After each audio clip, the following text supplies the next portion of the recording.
Bonjour, merci beaucoup Nicolas. D'abord, je veux remercier ceux et celles qui sont avec nous aujourd'hui. Ce sont des gens, des néo-québécois, des Québécois qui rêvent de faire leur vie au Québec, des gens qui se destinaient au programme de l'expérience québécoise, tant dans le volet diplômé que dans le volet des travailleurs, des travailleuses. Je veux d'abord aussi remercier le collectif Le Québec, c'est nous aussi, qui coalise les forces dans ce dossier-là depuis le début.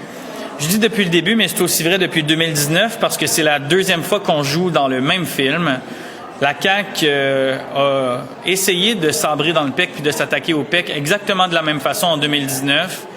Et malheureusement, un peu comme 2019, on a dû demander à des gens impactés de venir exposer la situation, l'impact, les conséquences sur leur vie que causent ces fermetures de programmes-là. Et François Legault, à l'époque, s'était démontré ouvert. En fait, François Legault s'était démontré touché, très sensible face aux témoignages. Et François Legault, à l'époque, avait décidé de reculer, d'effectivement prévoir une clause de droit acquis, une clause grand-père, pour que les gens qui étaient sur le territoire au moment de la mise en œuvre de la modification du PEC soient protégés par la modification législative, puis finalement aient des droits pour appliquer dans le programme. Alors, François Legault de 2025, ce qu'on lui demande, c'est d'écouter le François Legault de 2019, qui d'ailleurs était pas mal plus populaire que le François Legault d'aujourd'hui. Peut-être qu'il devrait s'inspirer de lui-même, puis de l'ouverture, puis de la sensibilité, puis de la compassion qu'il avait à l'époque. Je vais laisser les gens exposer l'impact sur leur vie des modifications, mais ce qui est clair, c'est que c'est complètement injuste, c'est inhumain et c'est un bris de contrat social et moral envers ces personnes-là qui ont choisi le Québec, qui ont tout donné, qui se sont battus, qui se sont francisés, qui travaillent chez nous, qui sont intégrés et qui contribuent énormément à la société québécoise. Actuellement, il y a une pétition qui roule. En moins d'une semaine, on a eu près de 18 000 signatures. Ça, c'est la preuve que les Québécois et les Québécoises sont attachés au programme de l'expérience québécoise. Ils sont nombreuses à nous le dire. On a vu un nombre considérable de chroniques, d'appuis, de témoignages, de reportages. Les gens revendiquent le retour du PEC. Les gens revendiquent la clause de droit acquis. Et aujourd'hui, vous allez l'entendre de la bouche puis des récits de ceux qui sont principalement impactés. Ce que je demande en terminant de la part de Québec solidaire, mais aussi de la société civile du Québec au premier ministre, c'est de la compassion, de l'ouverture, de la sensibilité pour qu'on respecte les gens qui sont ici, pour qu'on respecte ceux qui ont choisi le Québec et qu'on leur donne un moyen de rester. Je pense que c'est la moindre des choses. Merci. C'est ton coup. Bonjour à tous. Je m'appelle Sabrina Couider-Philippon, j'ai 39 ans. Je suis infirmière clinicienne et je travaille actuellement au sein du SUS de l'Estrie, plus précisément à Sherbrooke. Je suis accompagnée de ma collègue travailleuse sociale Florence qui est ici présente. Il y a 1 an et demi, je suis arrivée au Québec accompagnée de mon mari et de nos 2 enfants avec un permis de travail fermé. J'ai été recrutée spécifiquement pour répondre aux besoins du système de santé.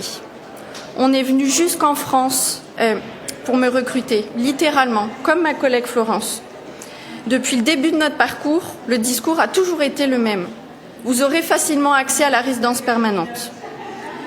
Notre décision de quitter notre pays et de nous intégrer à la société québécoise était conditionnelle à une voie claire vers la résidence permanente, le programme de l'expérience québécoise.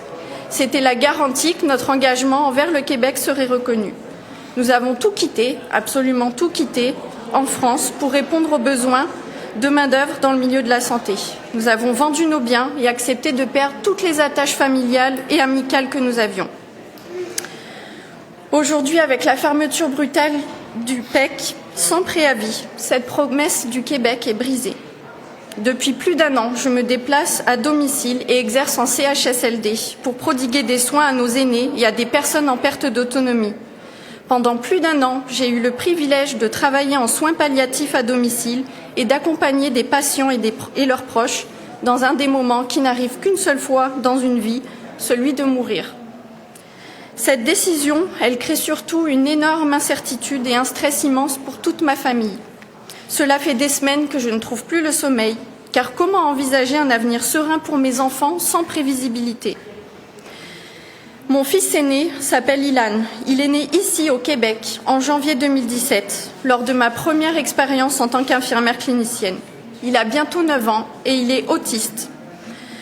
Beaucoup d'entre nous, en tant que parents d'un enfant ayant des besoins particuliers, connaissent l'énergie et la détermination qu'il faut pour tisser la toile de soutien autour de son enfant. Pendant des années, j'ai consacré chaque once de mon énergie à construire ce réseau autour de mon fils. C'était un réseau de spécialistes, de thérapeutes qui connaissaient son histoire, ses particularités, ses forces et ses défis. C'était notre filet de sécurité. Chaque professionnel était un maillon essentiel de cette chaîne de soutien, offrant stabilité et espoir pour son développement. Pour nous, ce n'était pas un luxe, c'était une nécessité absolue. Ce déménagement outre-Atlantique n'a donc pas seulement signifié faire nos cartons et nos valises, cela a signifié repartir de zéro dans l'accompagnement de notre garçon, trouver de nouveaux spécialistes, réexpliquer des années d'historique médical, refaire confiance, bâtir un nouveau parcours scolaire. Ce déménagement a été une réelle épreuve pour lui. Il a traversé une période très difficile et nous avons beaucoup œuvré, mon conjoint et moi, pour lui donner de nouveaux repères sécurisants. Grâce à notre détermination et l'aide de sa psychoéducatrice, Ilan a pu accéder à une classe spécialisée en mai 2025. Cela a été un vrai soulagement. Depuis quelques mois et l'intégration dans cette classe spécialisée, nous sentons enfin notre garçon apaisé, serein, heureux d'aller à l'école. Il commence de nouveau à faire des progrès au niveau des apprentissages. Nous avons même acheté notre maison à proximité de l'école qu'il fréquente. Alors, nous ne pouvons concevoir de devoir rentrer vivre en France après tous les efforts que nous avons déployés ici. Je ne peux pas croire que notre fils, qui est québécois, ne puisse vivre, dans son propre pays, la terre qu'il a vu naître. Nous craignons énormément pour sa santé mentale si nous devions à nouveau bouleverser tous ces repères récemment acquis. Au-delà de notre sentiment d'incompréhension et d'injustice, c'est vraiment l'avenir de notre enfant qui nous préoccupe le plus. Monsieur Roberge a parlé de ma situation en interview il y a quelques jours, en m'invitant à appliquer au PSTQ. Ce qu'il ne sait pas, c'est que j'y suis inscrite depuis plusieurs mois. J'ai été inscrite pendant plus de 3 ans dans l'ancien programme, le PRTQ. Je n'ai jamais été invitée à présenter une demande malgré mon soi-disant profil idéal. Ce programme s'apparente pour nous à une loterie aux critères arbitraires dans laquelle nous n'avons jusqu'ici visiblement eu aucune chance. Alors ce que je demande aujourd'hui, c'est de reconsidérer cette décision d'abolir le PEC et de respecter l'engagement moral que le Québec a pris en nous faisant venir ici. Non seulement pour les professionnels de la santé qui maintiennent le réseau public à flot, mais aussi pour toutes les personnes et toutes les familles qui se retrouvent prises en otage par cette incertitude administrative. Donc en mon nom, en celui de ma famille, en celui de mes collègues, je vous sollicite aujourd'hui pour que la politique du Québec en matière d'immigration soit équitable et rende justice à tous nos efforts. Nous vous demandons simplement la mise en application d'une clause grand-père. Il en va de notre avenir. Merci. Merci beaucoup.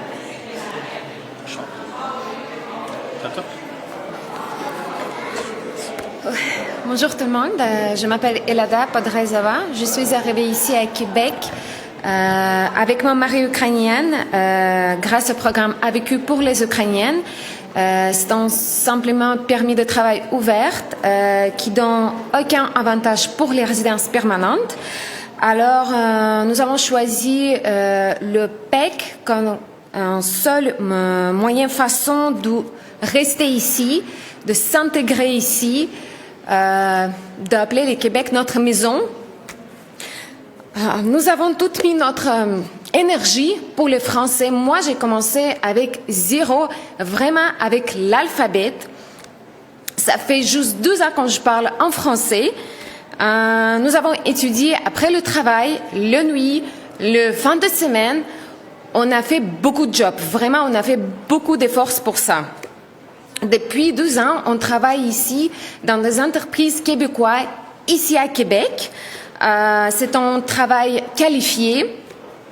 Nous avons suivi chaque étape pour réussir avec le programme PEC. Des études, des travaux, des expériences. Nous avons fait tout exactement ce que le gouvernement nous demandait. Nous n'avons pas eu de temps pour soumettre notre dossier pour le PEC quand il était suspendu. Ça fait presque 6 mois.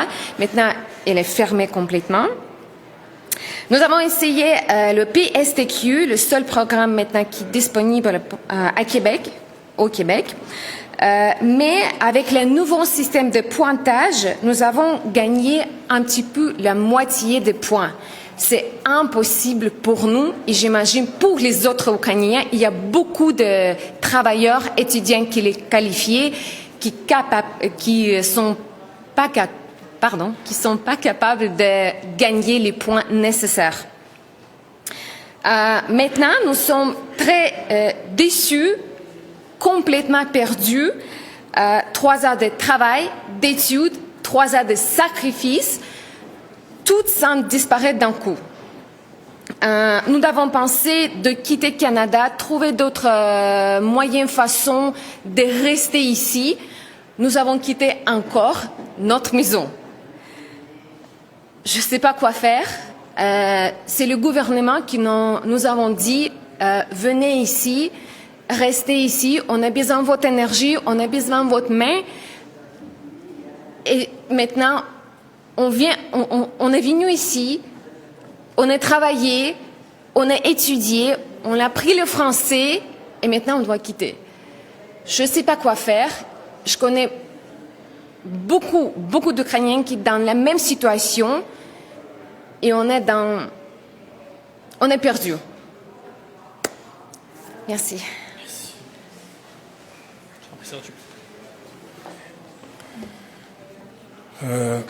Bonjour, je suis arrivé ici, je suis aujourd'hui ici avec ma femme Aline, mes 2 enfants jumeaux Enzo et Gianluca,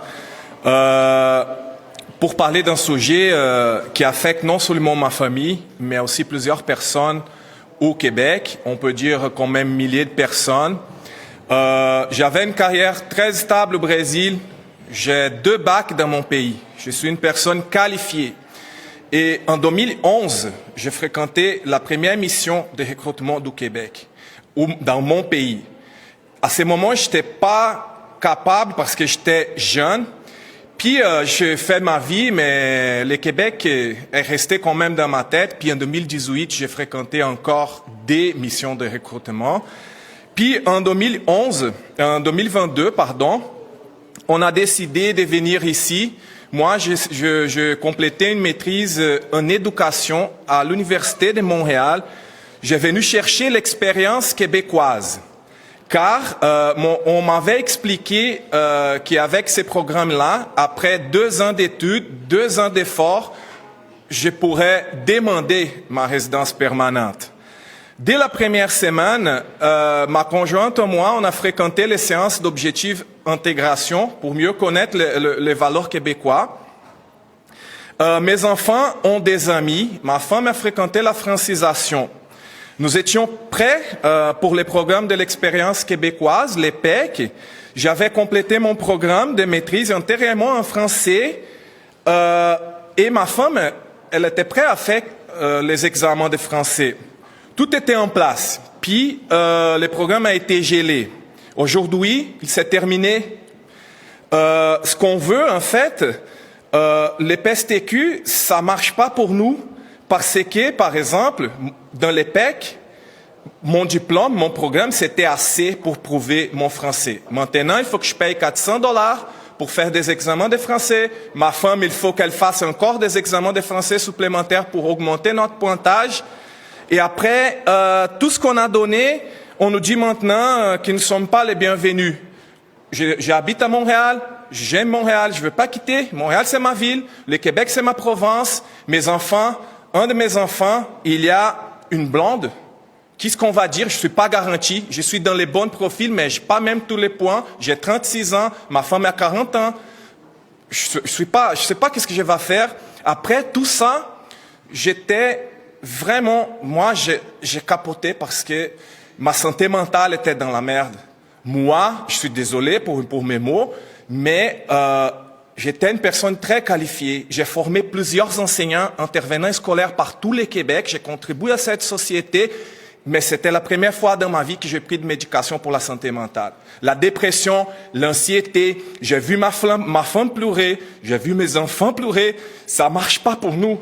C'est comme ça qu'on traite les gens qu'on a envie de venir chez nous. Mes amis québécois, ils n'aiment pas ça. Parce que mes amis québécois, ils sont gentils. Tous les mondes qu'on trouve là, ils sont gentils envers nous. Mais pas les gouvernements parce qu'ils ont dit si t'es pas content, retournez dans ton pays. Qu'est-ce qu'on va dire aux universités? Aux universités qui recrutent à ces moments des étudiants internationaux. On n'est pas assez bon, les diplômés de l'Université de Montréal, on n'est pas assez bon. C'est quoi qu'on donne comme programme en éducation? J'ai une maîtrise en éducation, je vous répète. Qu'est-ce qu'on dit à mes enfants? Mon enfant, doit quitter sa blonde. Qu'est-ce qu'il va faire? Il va juste dire, je dois partir parce que le gouvernement ne me veut pas. Mon enfant, il fréquente la maison de jeunes. Qu'est-ce qu'il doit faire? Il doit dire bye à ses amis? Non, c'est pas comme ça. Qu'est-ce qu'on va dire aux entreprises qui sont en train de recruter les gens à ces moments? Les gens sont pas en sécurité ailleurs pour venir ici parce que ces gens sont juste des promesses. Qu'est-ce qu'on va dire à nos amis québécois qui vont vivre les deuils au moment qu'on va partir? J'ai plein d'amis québécois. C'est quoi qu'on va faire? Qu'est-ce qu'on va dire à la société québécoise qui valorise les respects et ses engagements? Nous sommes déjà là, on est intégrés. Ma femme, elle a fait la francisation. Je parle français. Le français, c'est pas ma langue maternelle, pas du tout. Mais j'ai appris le français à zéro pour venir ici. J'ai un projet. Je sais que les choses se planifient. Ma vie aussi se planifie. Ma vie, c'est pas par hasard. Je peux pas attendre. Je suis pas garanti. Je sais pas ce que je vais faire. Je suis vraiment triste dans ma situation. J'ai beaucoup pleuré. Je sais pas même si je suis capable de pleurer aujourd'hui parce que j'ai déjà beaucoup pleuré. On demande les PEC parce qu'on les mérite. C'est pas un privilège. Ici, c'est un privilège, on les mérite aussi. Parce qu'on a tout donné. On a les privilèges d'avoir les PEC. Moi, mes amis, tout ce qu'on sait là, j'ai un collègue ici qui est enseignante. Elle doit quitter le Canada dans 4 mois si ça règle pas. On est là pour combler la pénurie de main-d'œuvre. On est très qualifiés, on veut rester, on aimerait du respect. C'est juste ça. Merci. En terminant, avant vos questions, ce qui est clair, c'est que derrière les chiffres, il y a des vies. C'est ce qu'on vient d'entendre aujourd'hui. Puis le ministre Roberge, d'ailleurs, avait annoncé, en fait, n'a jamais annoncé que le PEC était en jeu dans sa planification pluriannuelle. Il a déposé sa planification, le PEC était là. La consultation, il y a des dizaines et des dizaines de gens, des universités, des groupes qui ont été entendus. Jamais il a été question de l'abandon du PEC. Et là, il y a vraiment des impacts pour des centaines, pour des milliers de vies, des impacts, là, vous les avez entendus, des amis, des conjoints, des blondes, des entreprises, de la société civile. Je veux dire, c'est absolument quel manque de vision, quel manque d'humanité, quel manque de classe, quel manque de respect de la part du gouvernement. Il n'est pas trop tard pour agir, c'est ce qu'on leur demande.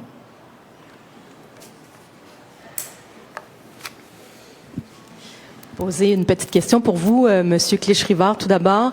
Est-ce qu'on a évalué le nombre de personnes qui se retrouvent dans cette situation-là parce que leur dossier n'a pas nécessairement été complété? Donc, on parle de combien de personnes? Bien, à chaque année, il y a des gens qui deviennent admissibles au PEC. Hein. C'est pas le même bassin, là. Donc, ce sont des gens qui soit terminent leurs études, donc deviennent admissibles sur la base du diplôme, soit acquièrent les 24 mois d'expérience de travail, puis donc sont admissibles sur la base d'expérience de travail. Donc, d'emblée, il y a un arriéré parce que le programme était suspendu. Habituellement, là, on tournait autour de 6 à 8 000 dossiers par année dans le PEC, dans les 2 programmes. C'est sûr que là, l'année où c'est suspendu, il va y avoir un petit peu plus de monde qui vont se battre au portillon pour appliquer, là. Mais on parle pas de 20 000 personnes, là. On parle de quelques milliers de personnes qui sont par ailleurs déjà ici, déjà en logement, déjà francisés, parce que le PEC exige un niveau 7 de français, et qui sont déjà, en fait, qui ont réussi leur intégration, là. Elle est réussie. Le candidat au PEC a réussi son intégration, contrairement au candidat du PSTQ qui, lui, n'a pas à justifier d'expérience québécoise, n'a pas à justifier d'emploi direct ou de diplôme québécois. Les meilleurs candidats, le meilleur programme, depuis une décennie et demie, c'est le PEC qui fait la réputation du Québec à l'international, vraiment de s'attaquer au programme fort du Québec.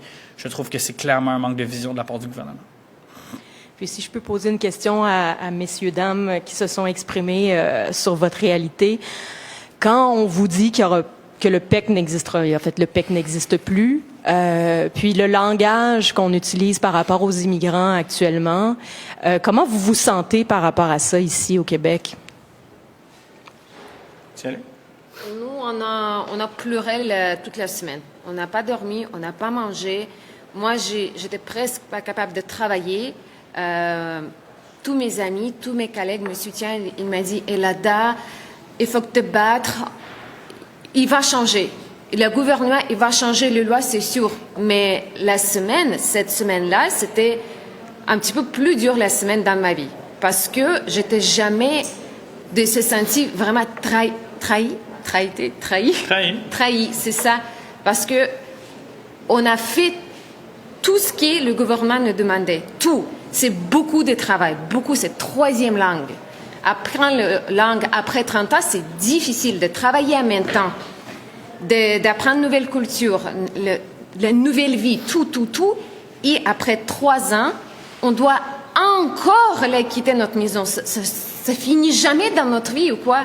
On est déprimé. On a déprimé. Chaque jour, je me réveille avec larmes. Chaque jour, j'ai mes questions. Qu'est-ce que je dois faire? Je peux faire rien. Je fais tout. C'est ça. Quelqu'un d'autre? À part la détresse, la santé mentale, moi, je sens comme si mon diplôme, ça vaut rien. On jette dans la poubelle. J'ai passé des années à étudier le système québécois d'éducation. C'est comme si toutes les formations que je donnais aux enseignants au niveau de développement des compétences socio-émotionnelles, c'est un programme très connu au Québec, vers le Pacifique. Plusieurs personnes ont passé par ce programme. Je sens comme si ça vaut rien. C'est comme si je suis inutile maintenant. J'ai beaucoup d'années d'expérience. J'ai un diplôme qui est reconnu par tout le monde. Fait que je me sens, à part la détresse et tout ça, je me sens vraiment inutile. Moi, depuis l'annonce de cette mesure-là, j'ai beaucoup discuté avec mes collègues de travail, puis avec les patients que je visite chaque jour. Puis ils sont tous unanimes là-dessus. Ils trouvent ça absurde. Ils comprennent pas, en fait, le sens de cette mesure. Puis j'ai aussi échangé avec des personnes québécoises. Et cette mesure, elle les impacte aussi directement. Tu sais, j'ai rencontré plusieurs personnes qui ont des conjoints immigrés qui sont en permis de travail fermé, puis ils vont devoir se séparer à cause de cette mesure-là. Donc en fait, ça nous impacte nous, on est directement concernés, mais ça a aussi un impact en fait sur les Québécois, cette mesure. Donc c'est ça, tout le monde trouve ça absurde quand on en parle autour de nous. C'est pas juste nous là, c'est vraiment un ensemble de personnes. Merci beaucoup tout le monde. Merci.